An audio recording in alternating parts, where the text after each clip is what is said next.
हर हर महादेव दोस्तों। आज मैं जा रहा हूँ भीष्मसर मंदिर के दर्शन करने के लिए, जो कि पंजाब में जलंधर के आदमपुर से करीबन 5 या 6 किलोमीटर की दूरी पर है।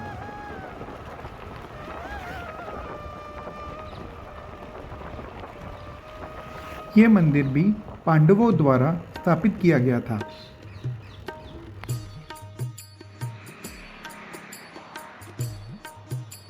तो दोस्तों, अब मैं पहुंच गया हूं भीष्मसर मंदिर में। तो चलिए करते हैं भीष्मसर मंदिर के दर्शन।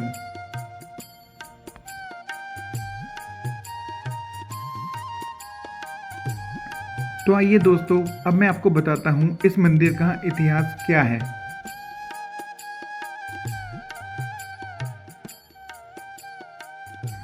बारह वर्ष के वनवास व्यतीत करने के बाद पांडवों ने एक वर्ष का अज्ञातवास व्यतीत करने के लिए राजा विराट की नगरी को चुना, जो वर्तमान में दसुआ के नाम से जानी जाती है।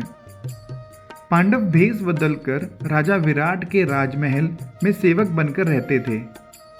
इधर दुर्योधन पांडवों का पता लगाने के लिए व्याकुल था। उसने पहले ही पांडवों पर नजर रखने के लिए गुप्तचर भेजे थे, ताकि अज्ञातवास शुरू होते ही पांडवों को ढूंढ लिया जाए और पांडवों को फिर से वनवास भेज दिया जाए। उसी समय राजा विराट के साले किचक का वध हो गया। किचक को सिर्फ 3 ही व्यक्ति मार सकते थे, बलदेव, भीमसेन और शल्य, जबकि इनमें से कोई भी महारथी राजा विराट के नगर में नहीं गया। अतः दुर्योधन को पूर्ण विश्वास हो गया कि पांडव विराट की नगर में ही छुपे हैं। पांडवों का पता लगाने के लिए दुर्योधन एक योजना बनाता है, क्योंकि दुर्योधन को पता था पांडव गौ और ब्राह्मण के रक्षक हैं। अतः विराट नगर की गायों का अपहरण कर लिया जाए तो वह गायों की रक्षा के लिए सामने आ जाएंगे। पूर्व निर्धारित योजना के अनुसार दुर्योधन ने अपने सैनिकों द्वारा गायों का अपहरण करवा लिया और राजा विराट को संदेश भेजा कि गायें चाहिए तो युद्ध करो। गायों को छुड़ाने के लिए राजा विराट का लड़का और अर्जुन भेष बदलकर युद्ध करते हैं।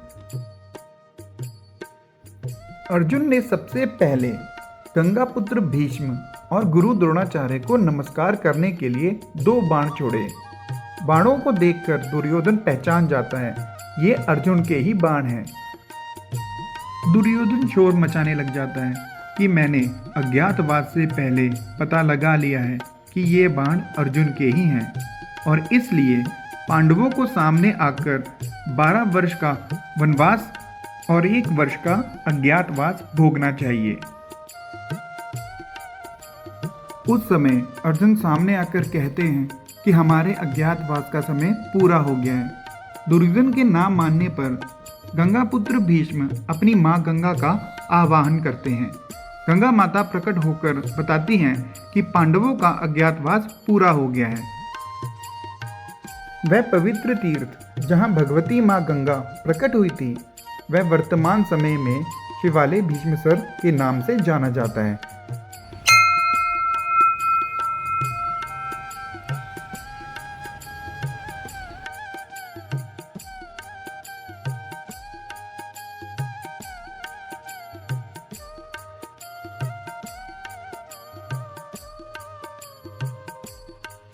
भीष्म पितामह ने गंगा जी से वरदान मांगा कि जो लोग हरिद्वार जाकर अस्त विसर्जन नहीं कर सकते, उनके अस्त आप इसी सरोवर में आकर स्वीकार करेंगी। तो दोस्तों, अब चलते हैं पांडवों द्वारा स्थापित शिवलिंग के दर्शन करने के लिए। हर हर महादेव।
और मंदिर के बगल में ही ये गौशाला भी है। और गौ सेवा के लिए यहाँ पर बहुत से लोग आया करते हैं।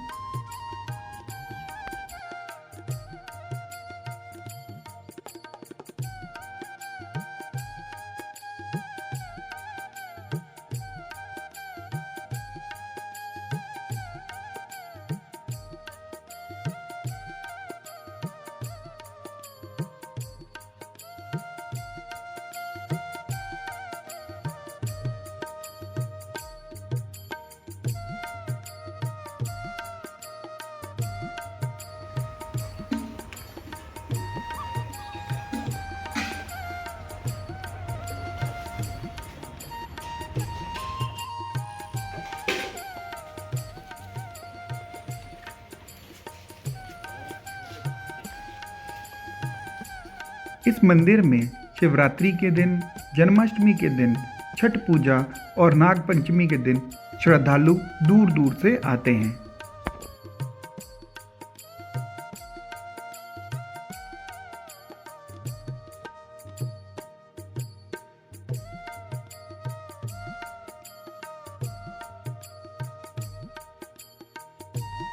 तो दोस्तों, यहाँ ख़त्म होता है भीष्मेश्वर मंदिर का ब्लॉग।